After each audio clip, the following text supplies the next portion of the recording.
What is going on, all of you gamers, professional and casual out there in the world? I'm MegaAmpster. Thank you for checking out this video. If you're new here, welcome to the channel. Always good to see new people here. Returning viewers, always great to see you here. Thank you for all the support over time. Now, bear with me. I'm still a bit nasally, recovering from my pneumonia. I am here to tell you about a couple of game series. I did a similar video for Power Stone last month, but I want to talk about a game series that you may not know about, also kind of unheard.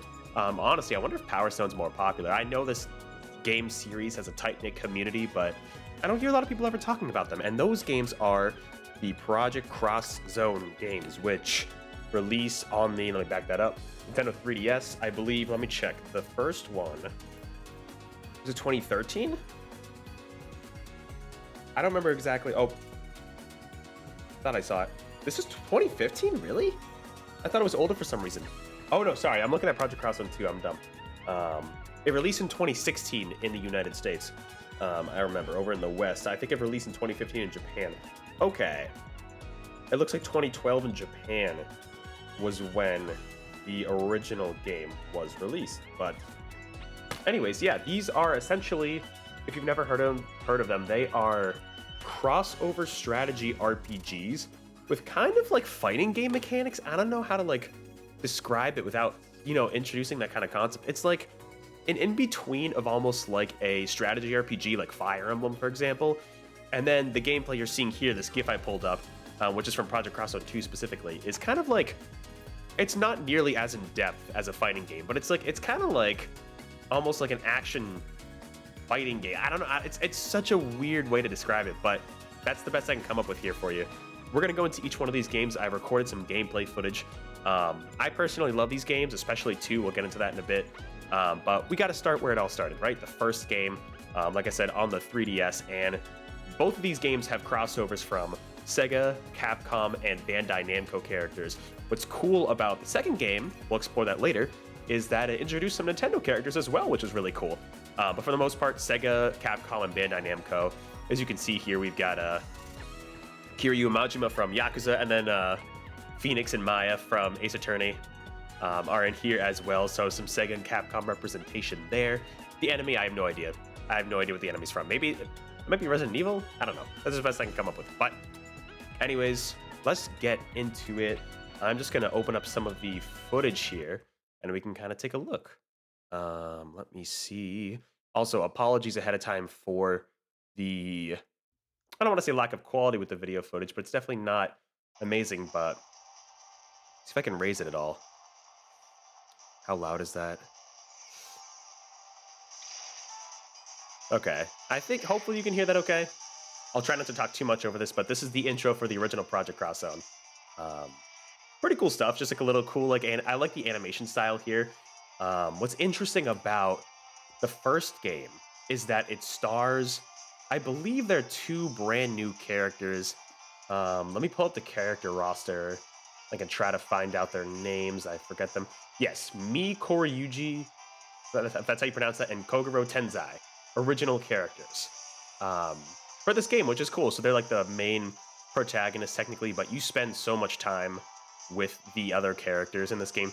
There are 60 playable characters in this original game, which is kind of ridiculous. The second one also has just about as many, but massive crossover game between all these characters. You can already see some characters maybe you'll recognize from some of those third-party franchises there.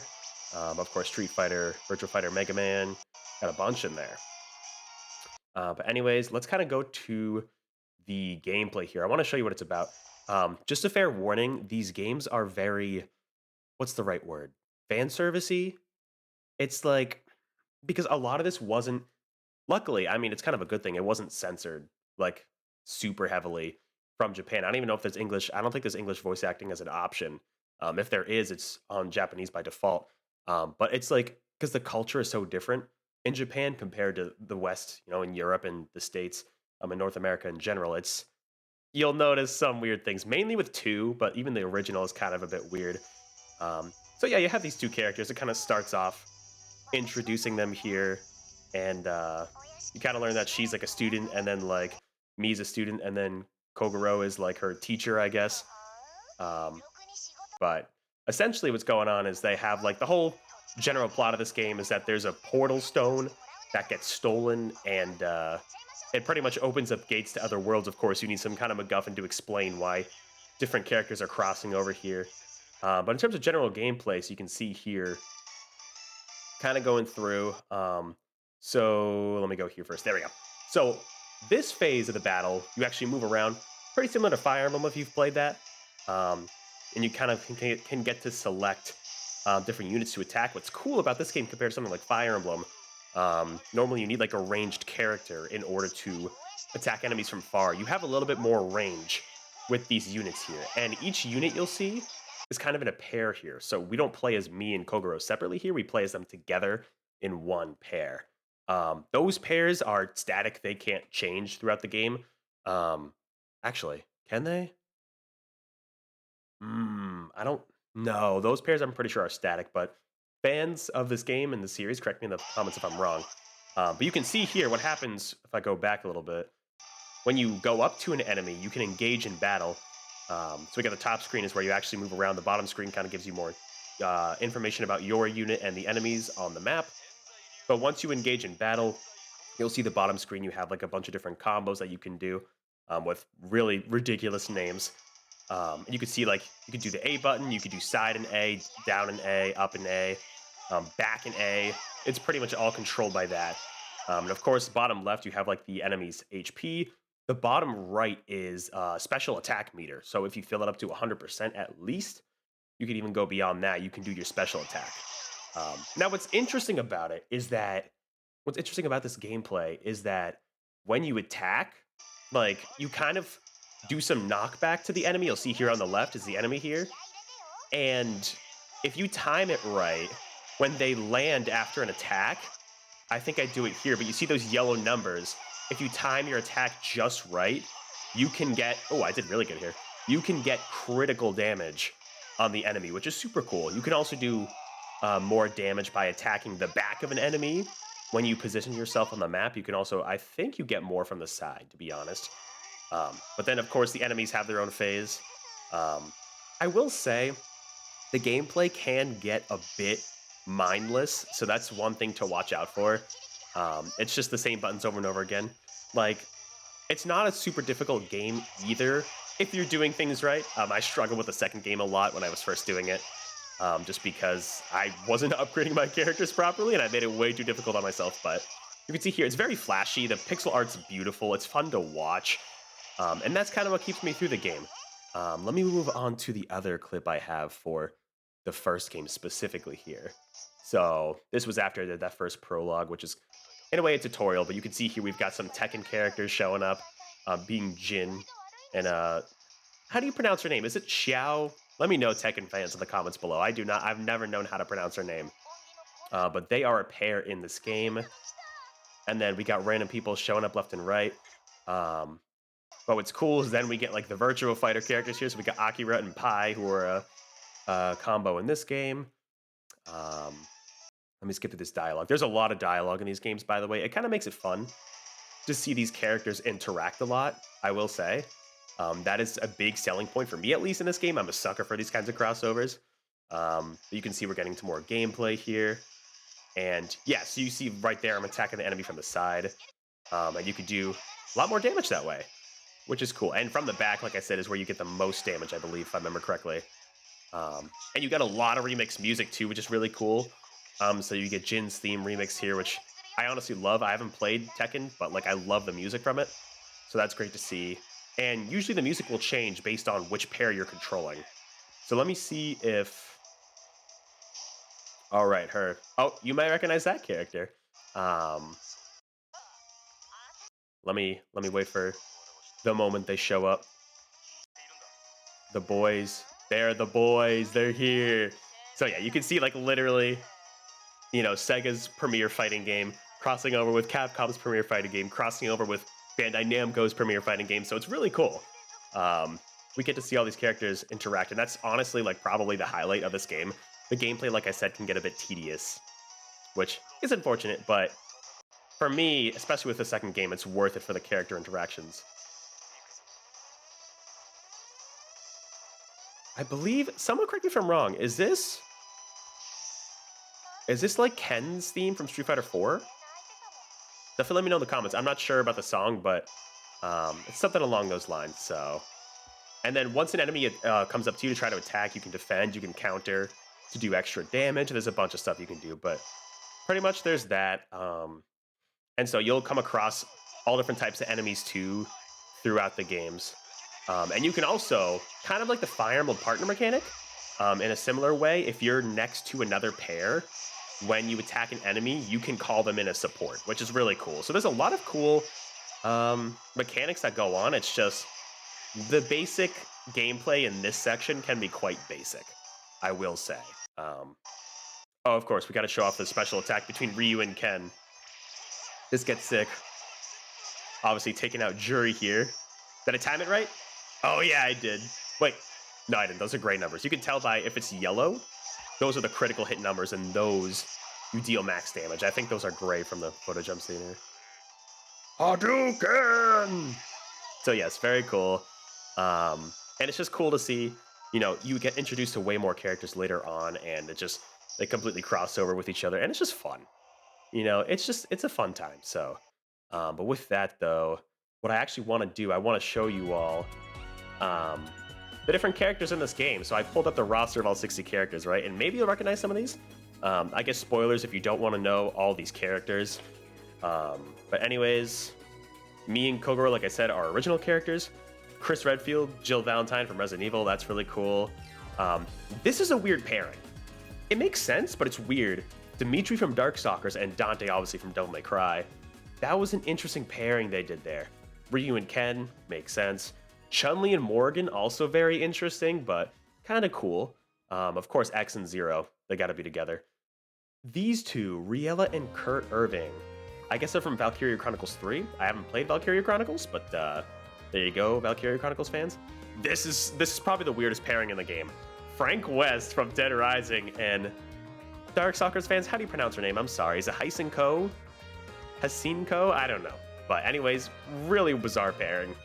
Sakura and Ichiro are from Sakura Wars. Who else we got here? Erika and Gemini, also from Sakura Wars. Pai and Akira, makes sense, First Row Fighter.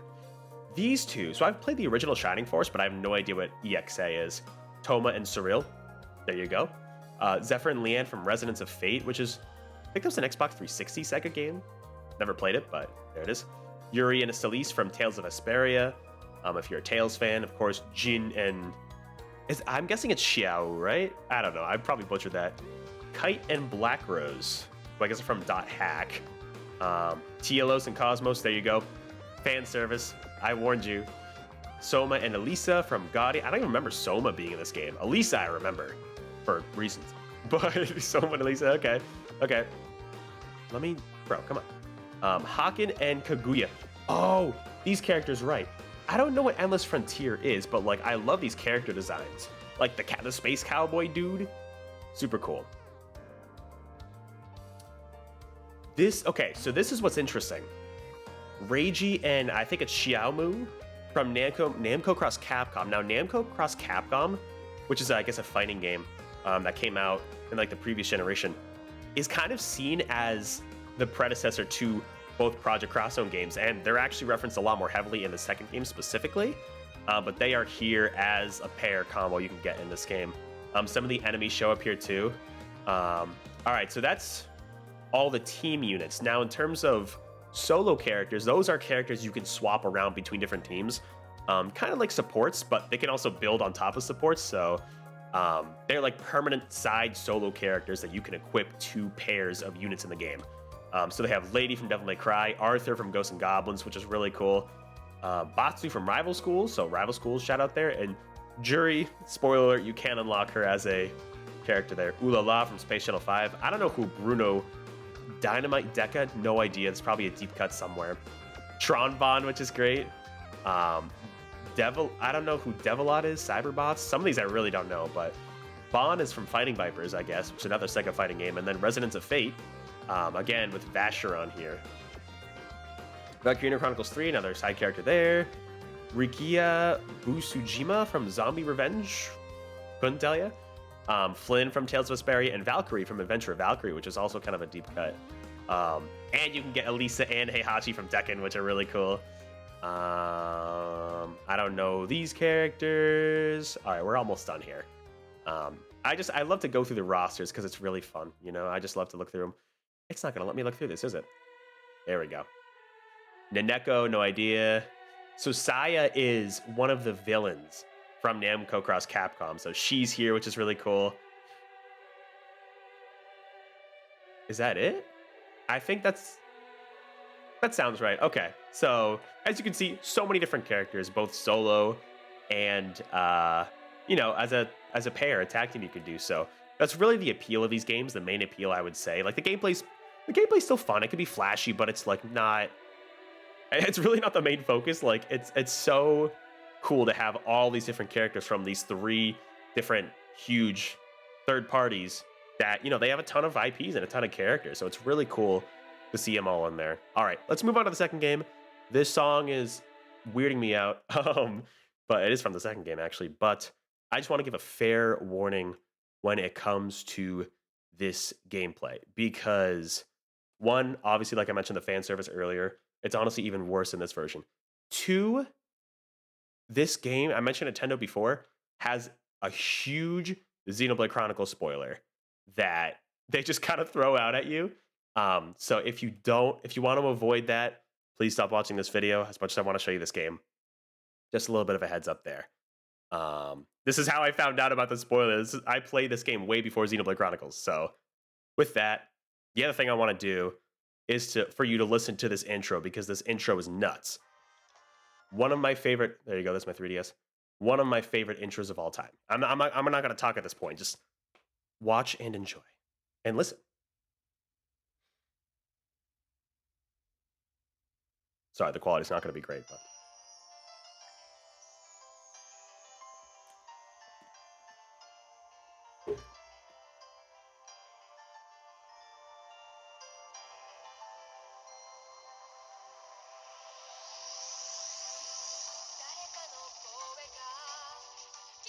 It's anime as hell and I love it.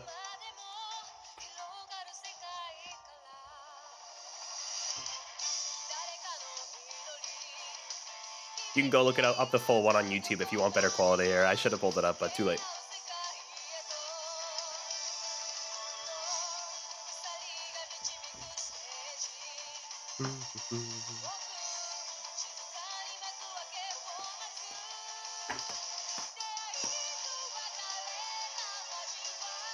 It's catchy as hell, I love it.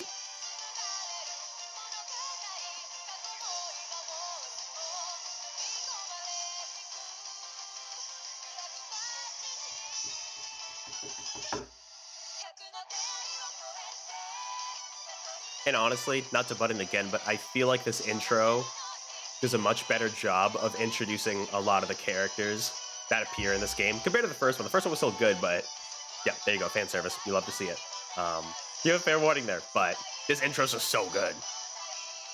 All right, we can skip this part though. We can skip a little more.